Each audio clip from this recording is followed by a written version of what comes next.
Professor संगीत रागी, मैं आपके पास आऊंगा चूंकि यहां पर जिक्र उन्होंने छत्रपति शिवाजी महाराज के राज्याभिषेक का किया, उन्होंने सावित्रीबाई फुले का जिक्र कर दिया, उन्होंने डॉक्टर बी.आर. अंबेडकर का जिक्र कर दिया, उन्होंने मनुस्मृति तक का जिक्र कर दिया। क्या ये सारी बातें जो उन्होंने कही हैं, क्या ये मिथ्या है, झूठ है?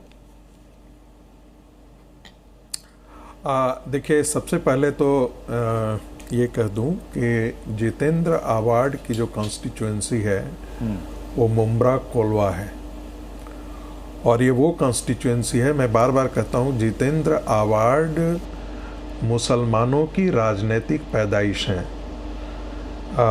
इसका मतलब ये हुआ कि वो मुस्लिम वोटों के सहारे हैं। वो कॉन्स्टिट्यूएंसी ऐसी है जिसमें 80% आबादी मुसलमानों की है, और ख़ास करके 1993 की जो मुंबई में राइट्स हुआ था उसके बाद से वहाँ पॉपुलेशन काफ़ी स्वेल्डअप किया है। और वो कॉन्स्टिट्यूएंसी जो है वो जानते हैं शिवसेना के लोग या मुंबई को लोग जानता है, सब अच्छी तरीके से जानते हैं कि वो एक मुसलमानों का भारत ही नहीं पूरी एशिया का सबसे बड़ा गेटो एरिया है। अब वहीं से वो लगातार जीतते हैं। यदि आप पिछला 19 का चुनाव देखें, 24 का चुनाव देखें, तो आपको पता लगेगा कि मुस्लिम कैंडिडेट को भी हरा करके वो जीतते हैं। कोई भी मुस्लिम कैंडिडेट भी देता है तब भी जितेंद्र आवाड ही ये लोग। तो ये उनकी राजनीतिक मजबूरी है कि वो ये बात कहें, क्योंकि वो यदि ऐसा नहीं कहते हैं तो फिर उनकी राजनीतिक भविष्य वहाँ बंद हो जाएगा। अब दूसरी बात आते हैं कि क्या इस देश सनातन कौन है? इस देश की मिट्टी से निकले जितने भी पंथ संप्रदाय और धाराएं हैं वे सब सनातन के हिस्से हैं। जैसे गंगा से भी धारा निकलती है कुछ कुछ, लेकिन वो उसकी मूल धारा के ही हिस्से होते हैं। लेकिन जो गंगा में नाले और नदियां मिलती हैं और फिर भी उसे हम गंगा कहते हैं, तो इस्लाम और क्रिश्चियनिटी ये सब नाले पनाले की तरह आए और इसमें मिलते रहे, लेकिन भारत की मूल संस्कृति और मूल धारा हिंदू ही कही जाती है। जैसे गंगा में नाले और नदियां मिलती हैं, ट्रिब्यूटरीज मिलती हैं, लेकिन मूल धारा उसकी गंगा ही कहलाती है।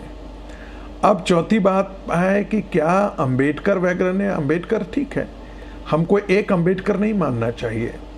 1938-39 तक अंबेडकर उन्हीं हिंदू धर्म में जाने के लिए बेचैन थे, टेम्पल एंट्री का की लड़ाई लड़ रहे थे, और जो उन्होंने जलाया वो वाकई मनुस्मृति के, कुछ ध्यान रखना चाहिए कि हम वैवस्वत मनु के अंतराल में हैं। हमारे यहाँ 14 मनवांतर कहा जाता है, और एक मनवांतर के अंदर जो है वो 71 महायुग होते हैं, और एक महायुग के अंदर 4 युग होते हैं, और एक युग जो है 32 लाख वर्ष की आयु का होता है। तो आप ये सोच सकते हैं कि आदि मनुष्य की आदि मनु जो हैं वो कब हुए थे? 4 अरब 32 लाख करोड़ वर्ष पहले। अब यदि उसका मैन्युस्क्रिप्ट यदि किसी के पास है, कितना मैनिपुलेशन हुआ है, तो उस स्मृति को जलाना वो वाकई में ऑथेंटिक मनुस्मृति नहीं है।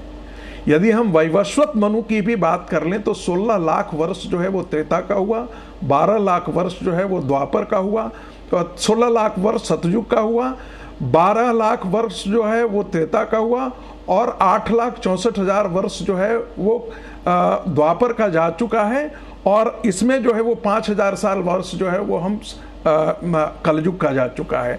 तो इतना साल पहले भी वैवस्वत मनु ने भी यदि वो मनुस्मृति लिखा होगा तो आप सोच सकते हैं क्या वही मैन्युस्क्रिप्ट जिंदा है? ओरल ट्रेडिशन में कितनी चीजें हुई होंगी। तो उन्होंने जलाया, ये अच्छी बात है, ठीक है, उन्होंने जलाया, लेकिन मनुस्मृति आपका जो आज आईपीसी है, आप जो ब्रिटिश भी आए भारत में, तो भारत के अंदर जो आप आईपीसी आप देख रहे हैं वो कहां से आया? याज्ञवल्क्य स्मृति से आया और मनुस्मृति से आया, वहीं से आया।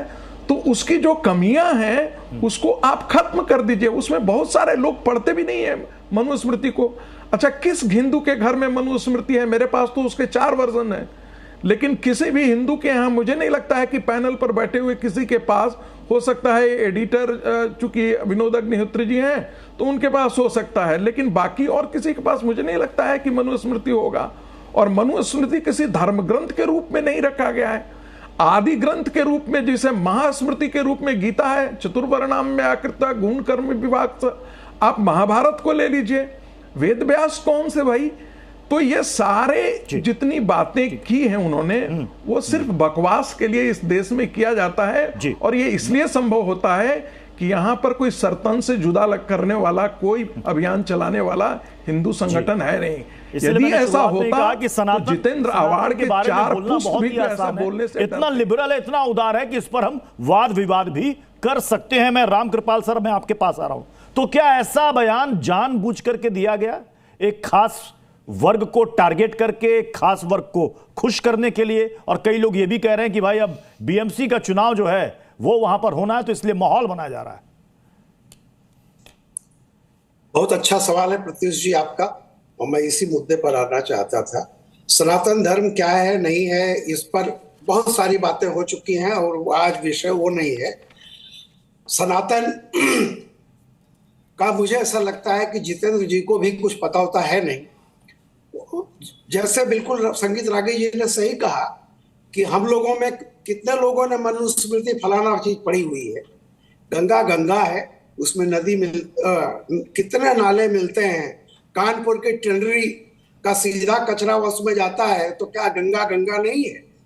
मैं इसमें एक बात कहूंगा, किशोर तिवारी जी ने आज बड़ी ईमानदारी से जो बात कही है उसी को मैं मानता हूं कि देखिए, हिंदी सिनेमा में कुछ फिल्में चलती थी नायकों के भरोसे, लेकिन बहुत सारी फिल्में चलती थी खलनायकों के भरोसे।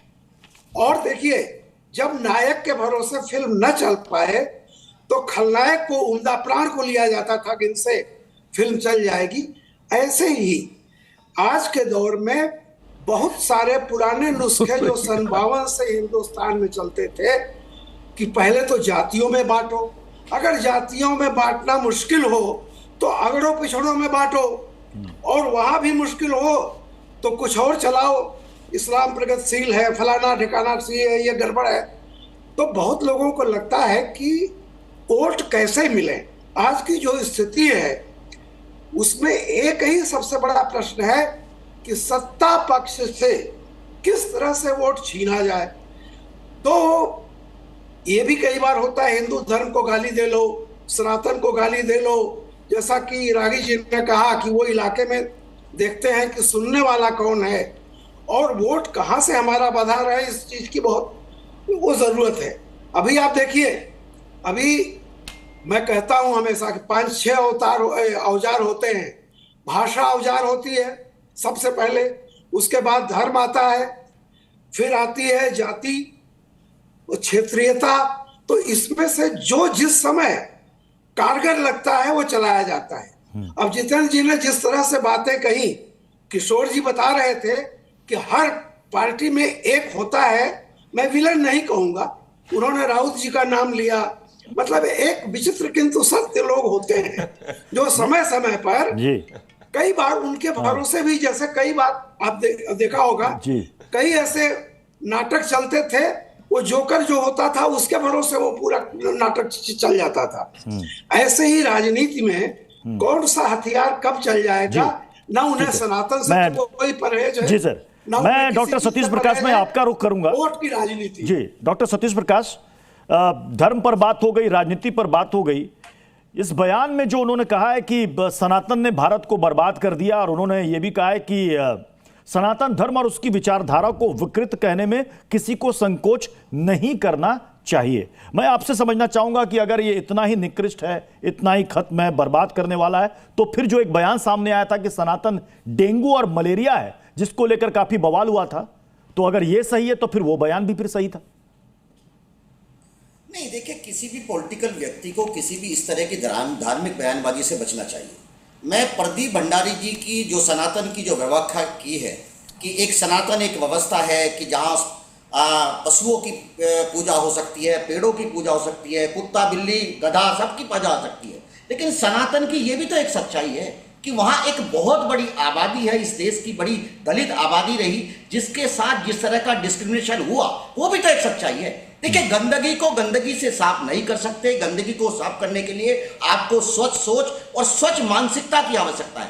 अगर मनुस्मृति भारत की हिंदू धर्म की ये सच्चाई है कि उससे जातिवाद फैलता है, तो निश्चित रूप से जो जातिवाद झेलने वाले लोग हैं वो मनुस्मृति का विरोध भी करेंगे, मनुस्मृति को कहीं ना कहीं जलाएंगे भी। प्रदीप जी मेरी बात तो सुनिए, ध्यान से सुनिए, मैं आप ही की तारीफ कर रहा हूं सर।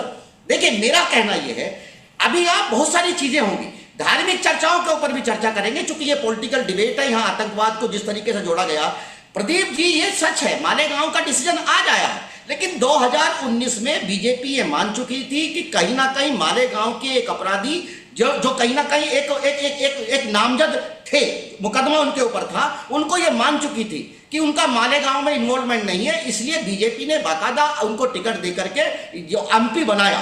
देखो ये एक बात सच्चाई है कि किसी भी धर्म को आतंकवाद से नहीं जोड़ना चाहिए। हर धर्मों के अंदर कुछ चरमपंथी लोग होते हैं। अभी आप देखेंगे जब देश युद्धकाल के दौर से गुजर रहा था तो नेहा शर्मा कौन थी? बाकायदा भारत की बड़ी सेंसिटिव इंफॉर्मेशन जो है वो पाकिस्तान को दे रही थी। अगर आप ध्रुव सक्सेना को देखेंगे 2017 में ध्रुव सक्सेना जो बाकायदा बीजेपी के आईटी सेल के भी एक मेंबर रहे हैं, वो कहीं ना कहीं एक सेंसिटिव इंफॉर्मेशन पाकिस्तान को दे रहे थे। और ये कह देना कि ध्रुव सक्सेना अगर बीजेपी से जुड़े हुए थे तो तमाम बीजेपी के लोग कहीं ना कहीं चरमपंथी, में इस बात के साथ नहीं हूं। मेरा कहना यह है कि ऐसे बहुत सारे लोग हैं जो अलग अलग धर्मों में पैदा होते हैं, लेकिन वो चरमपंथी लोग हैं, वो किसी धर्म के नहीं होते, वो कहीं ना कहीं आतंकवादी होते हैं, वो उनका आपराधिक चरित्र होता है। और आपराधिक चरित्र के लोग हिंदू भी हो सकते हैं, मुसलमान तो मतलब आप ये कहना चाह रहे हैं, आप ये कहना चाह रहे हैं कि आतंकियों को धर्म का लबादा उड़ाने की कोशिश बीजेपी करती है? नहीं जोड़ना चाहिए, नहीं जोड़ना चाहिए। बीजेपी ऐसा करती है क्या? बीजेपी ऐसा करती है? जवाब दे रहा हूं जी। नहीं, देखिए कहीं ना कहीं जिस तरह की नहीं, चूंकि अभी आपने दो तीन नाम भी आपने गिनवाया, ध्रुव सक्सेना और नेहा शर्मा। देखिए मैं आपको कुछ बात बताना चाहता हूं। बोधगया के अंदर ब्लास्ट हुआ था, जिसके अंदर आरोपी अहमद अली उर्फ कालू, पैगंबर शेख, नूर आलम, दिलावर हुसैन, मुफ्तमा रहमान, तमाम ऐसे लोग थे। और जब इनसे पूछताछ की गई, इनने पूछा गया कि तुमने ये ब्लास्ट और आतंक क्यों किया, इन्हें बोला हमने जिहाद के नाम पर किया। ओसामा बिन लादेन से पूछा जाता है तुम आतंक क्यों करते हो, वो कहता है जिहाद के नाम पे करते हैं। हाफिज सईद, जिसको कांग्रेस पार्टी अपना पोस्टर बॉय बनाती है, उससे पूछता है पाकिस्तानी आतंकवादी कि तुम आतंक क्यों करते हो, वो जिहाद के नाम पे करते हैं। तो ये अलग बात है, पहली बात। दूसरी बात, बाबा साहेब अंबेडकर का ये रहा संविधान। सतीश जी, मैं बाबा साहेब अंबेडकर की बात करूं, आप बाबा साहेब अंबेडकर से बड़े नहीं है। बाबा साहेब अंबेडकर की बात को सुनिए, मेरा निवेदन है। अगर आप बाबा साहेब अंबेडकर का सम्मान करते हैं सतीश जी, तो आप बाबा साहेब अंबेडकर की बात को सुने। अगर आप सच में अंबेडकराइट है तो नहीं सुनना चाह रहे, कोई बात नहीं। ये बाबा साहेब अंबेडकर जी का संविधान है, जिसमें ओरिजिनल प्रतिलिपि में प्रभु श्री राम, माता सीता और लक्ष्मण जी थे। तो अगर बाबा साहेब अंबेडकर सनातन धर्म के विरुद्ध होते तो मुझे नहीं लगता कि ओरिजिनल ड्राफ्ट के अंदर ही आता। दूसरी बात, हर मेरे को इस बात का दुख है कि एक भी व्यक्ति ने पैनल में जो ऑपोजिशन को रिप्रेजेंट कर रहा है, एक सीधी लाइन नहीं बोल पाए कि सनातन को गंदा धर्म कहना या हिंदू को आतंकवादी कहना गलत है। ये सब में कंपटीशन है। तृणमूल कांग्रेस हिंदुओं को भागीरथी नदी के अंदर फेंकना चाहती है, कांग्रेस हिंदू को आतंकवादी कहती है, एनसीपी सनातन को धर्म नहीं मानती, और आरजेडी कहती है कि हमसे ज्यादा मुसलमानों का कौन कर सकता है। इन सब में यही कॉमनैलिटी है कि वोट बैंक के आधार पे इनको वोट बैंक भी तभी वोट करेगा प्रत्युष जी जब ये हिंदुओं को गाली बके। अब मनुस्मृति की बात, 4 मई 1928 को महात्मा गांधी जी ने क्या कहा था मनुस्मृति के बारे में, मैं आपको बस सुनाना चाहता हूं। 4 मई 1928 को महात्मा गांधी जी कहते हैं कि मनुस्मृति में कई अच्छी बातें हैं, जरूर कई त्रुटियां हैं, परंतु इसमें कई अच्छी बातें हैं जिसको मैं मानता हूं, परंतु जो बुराइयां हैं जिसको हमें दूर करना है। ठीक है, बुराइयों और त्रुटियों का भी जिक्र, नहीं बुराइयों और त्रुटियों का भी जिक्र हुआ था, जिक्र होता है, स्वाभाविक है। मैं महेश चव्हाण जी का रुख करूंगा, लेकिन उससे पहले राष्ट्रवादी चैनल जी न्यूज में, राष्ट्रवादी शो पे ये अपोजिशन महेश चव्हाण जी का रुख करूंगा, लेकिन इससे पहले जितेंद्र आव्हाड जिन्होंने ये बयान दिया जिस पर आज हम ये बहस कर रहे हैं, इससे पहले भी उन्होंने प्रभु श्री राम को लेकर एक विवादित बयान दिया था। वो बयान उनका क्या था, एक बार सुनना जरूरी है, प्लीज प्ले करें। और राम क्षत्रिय था, तो क्षत्रिय का खाना ही मांसाहारी होता है। कोई बता देवे कि राम मेथी की भाजी खाता था। भारत को शाकाहारी बनाना चाहते हैं क्या?